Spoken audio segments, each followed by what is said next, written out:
நான் வந்து எடுத்த படங்கள் குறைவு. எனக்கு அது பெருமையாகவும் இருக்குது. சில நேரம் என்னை நானே அதை சிறுமையாகவும் பார்த்துக்கிருவேன். ஏன்னா 2007 எடுத்த ஒரு படத்தை வந்துக்கிட்டு பருத்தி வீரன் இன்னும் சொல்லிக்கிட்டே இருக்காங்களேன்னு. எனக்கு வந்து நான் இயக்குனர் சங்கத்தில் செயலாளராக இருக்கும் பொழுது இதை சொல்லாதீங்கன்னே சொல்லுவேன் நான். எனக்கு அதில் உடன்பாடு இல்லை. நான் பருத்தி வீரனை எடுத்தேன் நான் இன்னும் அதை தாண்டி போகலையா அப்படின்ற கேள்வி எனக்குள்ளேயே இருக்குது. நமக்கு மரியாதைக்குரிய மூத்த இயக்குனர் ஒருத்தர் இருந்தார், பசி துரை அப்படின்னு சொல்லிட்டு. அப்போ நான் கிண்டல் அடிப்பேன் இயக்குனர் சங்கத்தில். எனக்கும் ஜனநாதனுக்கும் பயங்கர சண்டை வரும்.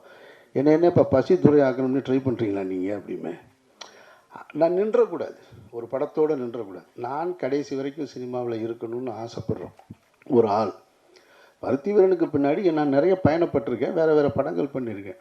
அது வந்து சேரலை, அல்லது அது அந்த மக்களுக்கு வந்து திருப்தியை தரலை. அதனால் அது எனக்கு வருத்தம் கிடையாது. ஏன்னா நான் ஒன்று நினைக்கிறேன், அதை செஞ்சுக்கிட்டே இருக்கேன். இப்போ வரைக்கும் செஞ்சுட்டு தான் இருக்கேன் நான், இந்த நிமிடம் வரைக்கும். அதனால தான் ஷூட்டிங்லேருந்து என்னால் வர முடியுது. ஸோ அதனால் என்னை வந்து எங்கேயாவது பார்க்கும்போது உங்கள் நண்பராக நீங்கள் மேடையில் சொன்னீங்கன்னா போதும், அல்லது பருத்தி வீரன் எடுத்தவர்னு சொல்லாதீங்க. ஏன்னா அது ஒரு ஜென்ரேஷன் தாண்டிடுச்சு. அது என்னை நான் அங்கேயே நின்றுட்டே இருக்க விரும்பலை. நான் என்னுடைய அடுத்த படத்துக்கான வெளியீட்டை நான் நோக்கி வந்துட்டேன். நான் ஒரு நடிகராக வந்துட்டேன், இயக்குனராக வந்துட்டேன் நான்.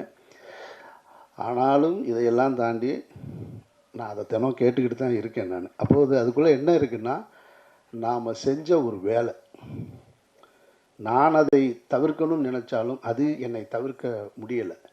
அந்த ரஜினி சார் தான் அந்த படம் பார்த்துட்டு என்கிட்ட சொல்லும்போது சொன்னார், அது ரொம்ப முக்கியமான ஒரு வார்த்தையாக பார்க்குறேன் நான்.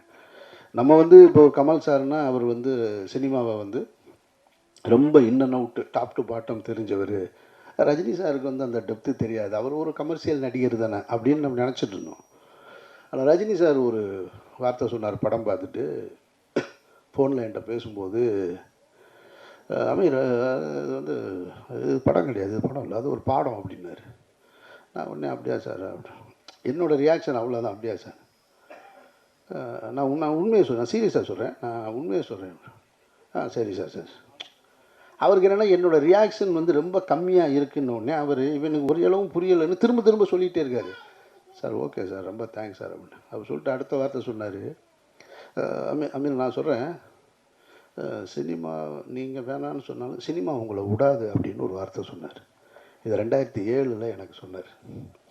அப்போ நான் யோசிச்சு பார்க்குறேன் நான், இது என்ன எப்படி ஒரு வார்த்தை இது. அப்போது இந்த சினிமாவை எவ்வளவு நேசிச்சிருந்தா, இதை புரிஞ்சிருந்தா அவர்னால இதை சொல்ல முடியும்.